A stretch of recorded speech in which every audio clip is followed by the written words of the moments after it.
Smart physics. आज हमने chapter 15 शुरू करना है। इलेक्ट्रोमैग्नेटिज्म चैप्टर का नाम है और इस चैप्टर को स्टडी करने से पहले हम दो सबसे इम्पोर्टेंट कॉन्सेप्ट को स्टडी करेंगे और इस पूरे चैप्टर में इन कॉन्सेप्ट को आपने अपने माइंड में रखना है। पहला पॉइंट क्या है? A changing current produces magnetic field. A changing current produces magnetic field. किसी भी कंडक्टर के क्रॉस जब करंट चेंज हो रहा होता है तो उसके सराउंडिंग रीजन में मैग्नेटिक फील्ड पैदा हो जाती है। इसको हम आगे जाके प्रूव भी करेंगे, डायग्राम से देखेंगे। सेकंड पॉइंट क्या है? A changing magnetic field induces electric current या इसको EMF भी बोलते हैं। एक changing magnetic field induces electric current या EMF, यानी अगर किसी जगह पे किसी सोलेनॉइड के क्रॉस किसी बार मैग्नेट यानी परमानेंट मैग्नेट को यूज करते हुए अगर हम मैग्नेटिक फील्ड प्रोड्यूस करें और वो चेंज हो रही हो मैग्नेटिक लाइंस ऑफ फोर्स, तो सोलेनॉइड के क्रॉस करंट इंड्यूस हो जाता है, यानी कि EMF इंड्यूस हो जाती है। ये दो इम्पोर्टेंट कॉन्सेप्ट है, ये दोनों एक दूसरे के इनवर्स हैं। इसको आपने पूरे चैप्टर में अपने माइंड में रखना है, ठीक है। पहला टॉपिक है इसका magnetic effect of steady current. ये हमारे पास एक सर्किट है, ये बैटरी लगी हुई है और एक कंडक्टर है और इस कंडक्टर के सराउंडिंग में मैग्नेटिक फील्ड पैदा होनी है क्योंकि इसमें करंट चेंज हो रहा है।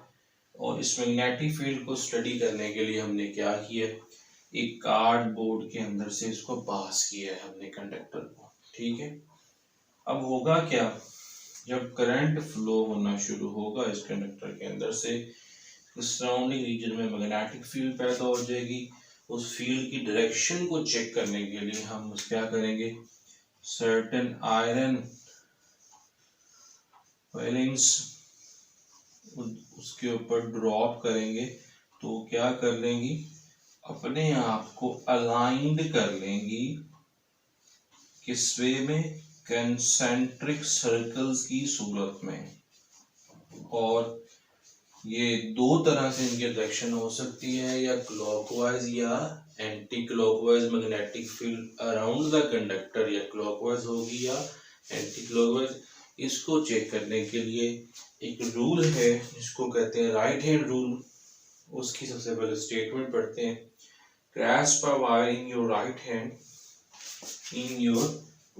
hand with thumb pointing in the direction of current, then curling fingers indicates the direction of magnetic field।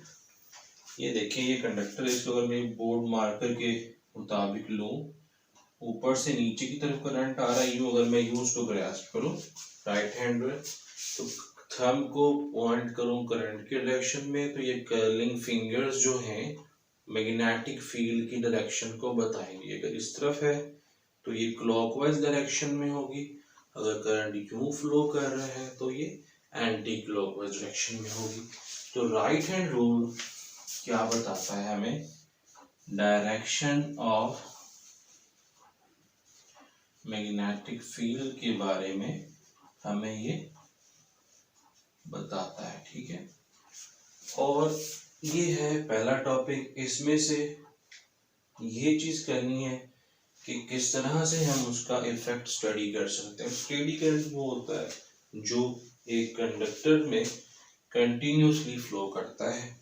एक बैटरी के क्रॉस जब कंडक्टर लगाया जाता है तो बैटरी करंट फ्लो करवाती है, वो कंटिन्यूस वे में हो, उसको बोलते हैं स्टेडी करंट।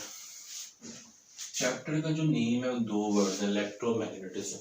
बेसिकली ये दो वर्ड्स का इंटरेक्शन है, इलेक्ट्रिक फील्ड का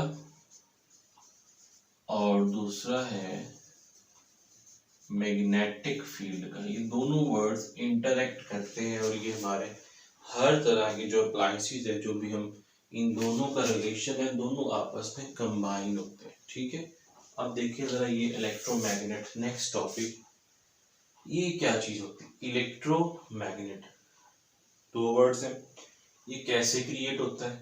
it is a temporary magnet, definition है, which is created when current flows through a solenoid.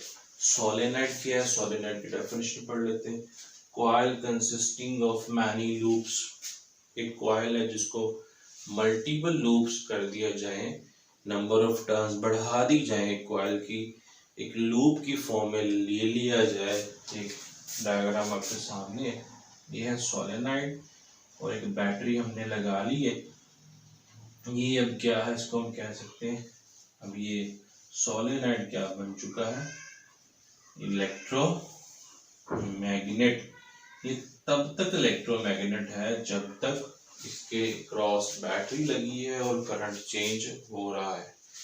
अब ये इलेक्ट्रोमैग्नेट फॉर्म हो गया है, इसमें क्या चीज होगी कि ये जस्ट लाइक अ स्प्रिंग भी आप इसको समझ लें, ये सोलेनाइड स्प्रिंग की शेप होती है, इसको हम क्या कहते हैं? Coil consisting of many loops. Electromagnet अब नेक्स्ट जो है कि मैग्नेट तो फॉर्म हो गया, अब इसका नॉर्थ पोल और साउथ पोल भी होना चाहिए। उसकी डायरेक्शन कैसे पता करते हैं? वो भी राइट हैंड रूल का अदर सेकंड कॉन्सेप्ट है। ये कॉन्सेप्ट है, दूसरा कॉन्सेप्ट ये है कि कर्लिंग फिंगर्स, अगर हम कन्वेंशनल करंट की डायरेक्शन में पॉइंट करिए, मैंने इसको कन्वेंशनल करंट वो होता है जो पॉजिटिव से नेगेटिव की तरफ होता है, इसको मैंने डायरेक्शन देती है। कर्लिंग फिंगर्स को अगर आप उस सोलेनॉइड को अपने हाथ में ग्रैस्प करें और कर्लिंग फिंगर्स को कन्वेंशनल करंट की डायरेक्शन में पॉइंट करें, तो थंब क्या इंडिकेट करता है? थंब इंडिकेट करता है ये नॉर्थ पोल है और इधर क्या है? South pole. ये thumb will indicate the north pole. ये जो कॉन्सेप्ट है ये जो भी याद रख लें, एमसीक्यूज एम्पियर और इसके साथ ऐड कर लें और स्टेड, दोनों ने इस कॉन्सेप्ट पे काम किया था। फैराडे और हेनरी ने इस कॉन्सेप्ट पे काम किया था। ठीक है, अब क्वेश्चन से बोर्ड के पेपर में नॉर्मली इस चैप्टर में स्कीम के मुताबिक शॉर्ट क्वेश्चन एंड एमसीक्यू आते हैं, लॉन्ग क्वेश्चन नहीं आता। ठीक है, तो आप इसको शॉर्ट क्वेश्चन और एमसीक्यूज के मुताबिक स्टडी करेंगे। शॉर्ट क्वेश्चन है क्या कि what is right hand rule, how can we find the direction of magnetic field, तो ये लिखेंगे। How can we find the north pole of electromagnet, तो कॉन्सेप्ट बुक में लिखा हुआ है स्टेटमेंट। तो ये इलेक्ट्रोमैग्नेट की डेफिनेशन, सोलेनॉइड की डेफिनेशन, शॉर्ट क्वेश्चन है। ये आज का आपका टॉपिक है, इसको स्टडी कर लें। ये थोड़ा सा कॉन्सेप्चुअल है कि दो चीज़ों का इंटरेक्शन आपने अपने माइंड में रखना है। ये दो इंपॉर्टेंट कॉन्सेप्ट आपके पूरे चैप्टर में स्टडी, पहले हम इसको लेके चलेंगे, हाफ चैप्टर इस पे और हाफ चैप्टर इस टॉपिक पर स्टडी होना है। ठीक है, तो अपना जो है वो इसको रिवाइज कर लीजिएगा घर बैठ के। नेक्स्ट हम इस चैप्टर का फर्दर जो रिमेनिंग टॉपिक है उसको स्टडी करेंगे। और अगर आपने अपना चैनल मेरा अभी तक सब्सक्राइब नहीं किया, अपने फ्रेंड्स के साथ शेयर करें इस वीडियो को, क्योंकि लॉकडाउन का सिनेरियो है। जो भी फ्रेंड्स आपके हैं उनके साथ शेयर करें ताकि वो भी इससे मुस्तफ़ीद हो सके। उनको भी बोले चैनल सब्सक्राइब करें ताकि आने वाली वीडियोस उनको रेगुलरली मिल सके। ठीक है, ओके, अल्लाह हाफिज़।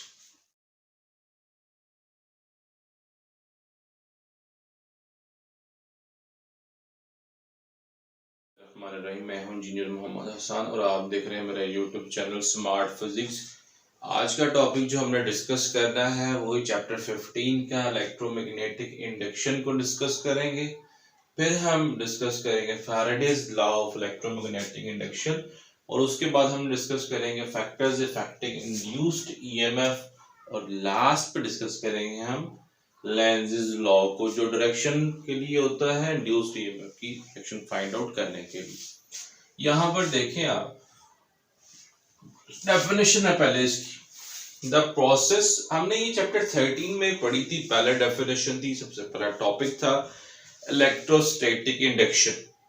स्टैटिक चार्ज को हम इंड्यूस करवाते हैं एक इंसुलेटर कंडक्टर पे, यहाँ पर है इलेक्ट्रोमैग्नेटिक इंडक्शन। क्या डेफिनेशन है?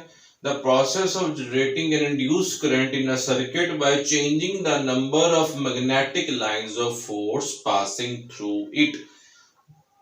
इंड्यूस करंट को जनरेट करना है किसी सर्किट में किस तरह से, by passing the changing the number of magnetic lines of force passing through it.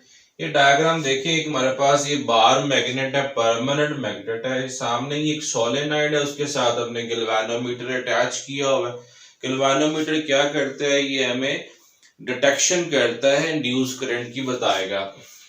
हम क्या करते हैं, इस बार मैग्नेट को सोलेनॉइड के इनसाइड मूव करते हैं, इसको मूव करते हैं rate of change of magnetic lines of force.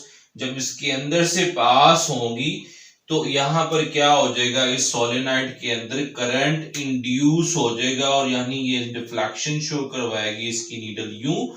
इसको जब आप इनसाइड लेके जाओगे नीडल यूं डिफ्लेक्ट करेगी, और जब इसको आप बाहर, जब नीडल इस तरफ होगी तो देखें मैग्नेट बाहर की जाने आ रहेगा, यूं अगर अंदर लेके जाएंगे तो नीडल यहां मूव करेगी राइट साइड पे, और जब आप मैग्नेट बाहर लेकर आएंगे तो नीडल इस तरफ मूव करेगी। ठीक है, ये डेफिनेशन है। अब क्या हो गया, ये changing the magnetic lines of force की वजह से इस सर्किट के अंदर करंट इंड्यूस हो चुका है। अब ये टेम्परेरी मैग्नेट की तरह बिहेव करना शुरू कर देगा।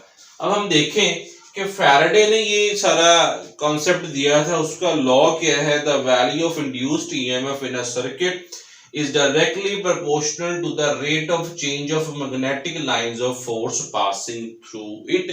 जो इसके अंदर जो इंड्यूस करंट पैदा होगा उसकी जो मैग्नीट्यूड है वो डिपेंड किस पे करेगी, वो डिपेंड करेगी इसके अंदर से कितनी number of lines of force pass करेंगी। जितनी लाइंस ऑफ फोर्स ज्यादा पास करेंगी उतना इंड्यूस करंट भी ज्यादा होगा। ये फैराडेज ने अपनी स्टेटमेंट लॉ की सूरत में पेश की थी। अब ये इंड्यूस करंट जो होता है इस पे कौन से फैक्टर्स डिपेंड करते हैं।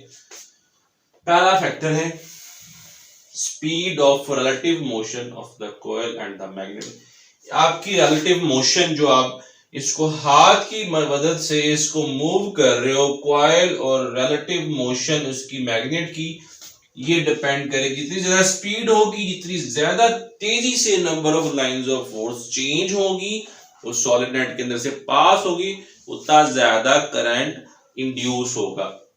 दूसरा पॉइंट क्या है, number of turns of the coil. इस सॉलिनॉइड की नंबर ऑफ टर्न जितनी ज्यादा होगी, जितनी ज्यादा होगी उतना ज्यादा strong high value of induce current इसके अंदर से पैदा होगा। दोनों चीजें डायरेक्टली प्रोपोर्शनल हैं। अब जो ये ईएमएफ इंड्यूस हुई है, करंट भी बोलते हैं, डायरेक्शन किधर होगी, किस तरफ से ये मूव करेगी, यूं ऊपर से नीचे जा रहा होगा या नीचे से ऊपर, कैसे सोलेनॉइड के अंदर हम उसको मार्क करेंगे, ये दिया था, इसके बारे में बात की थी लेंज ने।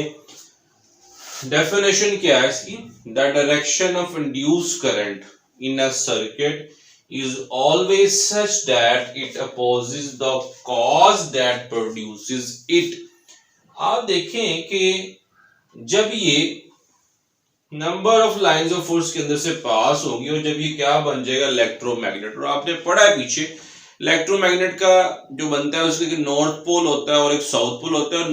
उस इलेक्ट्रोमैग्नेट का नॉर्थ पोल हम कैसे फाइंड करते थे, वो भी राइट हैंड रूल से फाइंड करते थे। क्या था, अगर ये कर्लिंग फिंगर्स को आप कन्वेंशनल करंट की डायरेक्शन में पॉइंट करते हैं तो ये थंब क्या बनाता था, नॉर्थ पोल। हमें इसका मतलब ये है कि इस साइड पे हमें नॉर्थ पोल चाहिए, क्योंकि एज पर डेफिनेशन हमें नॉर्थ पोल होगा तो ये दोनों नॉर्थ और नॉर्थ एक दूसरे को अपोज करेंगे।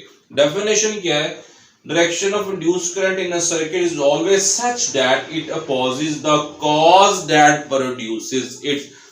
कॉज क्या है, ये मैग्नेट की रिलेटिव मोशन है, ये नॉर्थ पोल है, तो नॉर्थ पोल इधर होगा तो कॉज को अपोज करेगा। तो इसका मतलब ये हुआ कि इस ईएमएफ इंड्यूस करंट की डायरेक्शन क्या होनी चाहिए, ये डायरेक्शन इसकी होनी चाहिए जिसकी मदद से इसके अंदर से ये करंट इंड्यूस हो गया। हमने रिवर्स किए हैं, पहले नॉर्थ पोल को मार्क किया, फिर उसकी कन्वेंशनल करंट की डायरेक्शन अकॉर्डिंगली लगा दी है। और आप देखें कि ये लेंज़ेस लॉ बेसिकली क्या, manifestation of law of conservation of energy है। कैसे है, ये एमसीक्यू आता है कि ये आप जो हाथ की आपकी मैकेनिकल एनर्जी है रिलेटिव मोशन है, kinetic energy of our hand is converted into electrical energy, energy की एक फॉर्म दूसरी फॉर्म में कन्वर्ट हो रही है। तो ये आपका आज का टॉपिक है। इसमें शॉर्ट क्वेश्चन है, डिफाइन इलेक्ट्रोमैग्नेटिक इंडक्शन,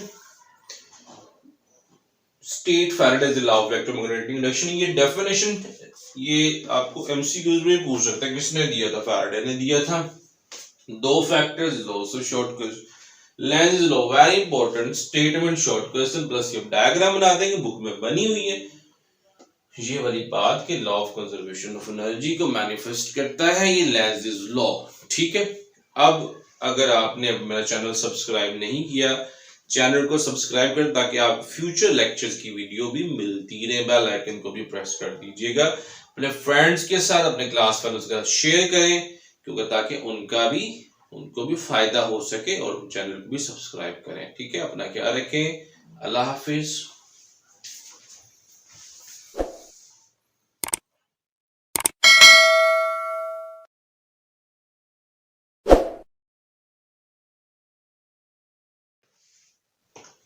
बिस्मिल्लाहिर्रहमानिर्रहीम, मैं हूं इंजीनियर मोहम्मद हसन और आप देख रहे हैं मेरा यूट्यूब चैनल स्मार्ट फिजिक्स। आज का जो टॉपिक है वो बहुत इंपॉर्टेंट है, म्यूचुअल इंडक्शन और ट्रांसफार्मर। मल्टीपल क्वेश्चंस आते हैं इन दोनों टॉपिक्स के बोर्ड के पेपर में। तो सबसे पहले तो स्टार्ट करने से पहले अभी तक जिन लोगों ने मेरा चैनल सब्सक्राइब नहीं किया तो उसको सब्सक्राइब करें ताकि आपको आने वाली लेक्चर्स की अपडेट्स मिलती रहें। इस टॉपिक्स को अंडरस्टैंड करने के लिए कोई भी इशू आए तो आपने कमेंट्स में लिख देना है मुझे क्वेश्चन करने के लिए। ठीक है, तो मैं आपको इंशाल्लाह टॉपिक हमारा है म्यूचुअल इंडक्शन। डेफिनेशन पहले देखते हैं। The process of inducing EMF in one coil due to change of current in neighboring coil is called mutual induction. तो ये बेसिकली क्या है, ये डायग्राम आपके सामने है। दो कॉइल्स हैं, एक के साथ हमने बैटरी लगाई हुई है और इस सर्किट में कॉन्टिन्यूसली चेंजिंग करंट फ्लो हो रहा है। एक कॉइल है और इसके नेबर में जो है वो एक गैल्वेनोमीटर है जो हमें बताएगा ईएमएफ और करंट इंड्यूस के बारे में। साथ में भी एक कॉइल है।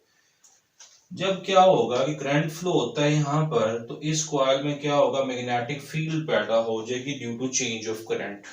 इस मैग्नेटिक फील्ड की जो फील्ड लाइंस है इसके साथ इंटरएक्ट करेंगी, रिलेट करेंगी, जिसकी वजह से इसके अंदर करंट इंड्यूस हो जाएगा।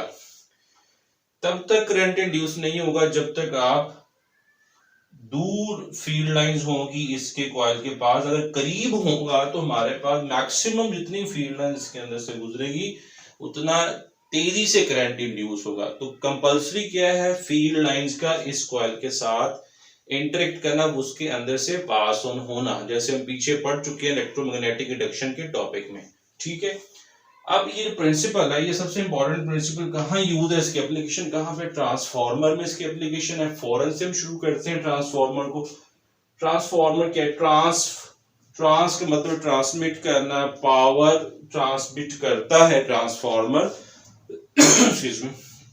ये पावर जो है वो एक जगह से दूसरी जगह लेके जाता है, स्टेप अप करता है, स्टेप डाउन करता है, किसको? वोल्टेज लेवल को। देखें यहाँ पे, it is used to increase the decrease the required voltage level। अपनी मर्जी के मुताबिक हम इसको स्टेप अप के लिए यूज कर सकते हैं और स्टेप डाउन के लिए यूज करते हैं। स्टेप अप ट्रांसफार्मर, बहुत से स्टूडेंट्स इसको कंफ्यूज हो जाते हैं कि पावर ट्रांसफर करता है, पावर को कम ज्यादा करता है। पावर ट्रांसफर करता है, पावर को स्टेप अप या स्टेप डाउन नहीं करता। वोल्टेज को स्टेप अप और स्टेप डाउन करता है।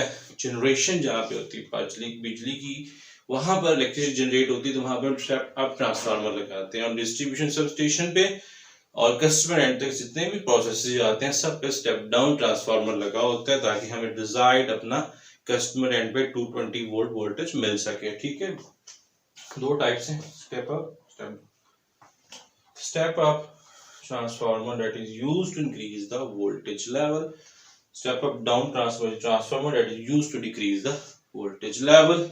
equation है ns over np, vs over vp, ns number of turns is Henry coil, number of turns in primary coil, voltage in secondary and voltage in primary। Transformer की जो diagram है basically देखें यहाँ पर, यूं डायग्राम इसकी होती है, आयरन कोर होती है, ये इसकी प्राइमरी टर्न साइड होती है, इसकी सेकेंडरी। प्राइमरी पे हम इनपुट देते हैं और ये कौन सी साइड है, आउटपुट जहां से ली जाती है, ठीक है। तो इनपुट प्राइमरी साइड पे होगी और आउटपुट सेकेंडरी साइड पे होती है। यहाँ पर देखें प्रिंसिपल क्या है, ये टोटली प्रिंसिपल इसका है म्यूचुअल इंडक्शन, वर्किंग भी इसमें आ जाती है। और ट्रांसफार्मर जो आइडियल होता है वो क्या उसकी प्रॉपर्टी होती है कि input power is equal to output power. VP IP power का फॉर्मूला आपने पढ़ा, V is equal to VI होता है, VP IP is equal to VS IS ideal state. ये इक्वेशन और ये इक्वेशन मैरिकल पर्पस के लिए यूज होती है। जैसे आते हैं क्वेश्चंस की जाने, पहला क्वेश्चन जो आता है डिफाइन म्यूचुअल इंडक्शन, दूसरा differentiate between step up and step down transformer, third one right transformer equation, MCQs में पूछी जाती है। और ये fourth one what is ideal transformer, definition book में लिखी हुई है। प्रिंसिपल ट्रांसफार्मर म्यूचुअल इंडक्शन पे डिपेंड करता है, एमसीक्यूज पे आता है। ये आज आपका टॉपिक है, ठीक है। अपने फ्रेंड के साथ उसको शेयर करें वीडियो को ज़्यादा से ज़्यादा, ताकि जिनके पास क्लासेस नहीं हो रही, जिनके प्रॉब्लम है, लॉकडाउन का केस है, ऑनलाइन क्लासेस ले रहे हैं, उनको शेयर करें ताकि उनको भी बेनिफिट हो सके, ठीक है। इसको अपने रिवाइज कर लीजिएगा, कोई इश्यू तो मुझसे कमेंट में मुझसे डिस्कस कर लीजिएगा। ओके, थैंक यू, अल्लाह हाफिज़।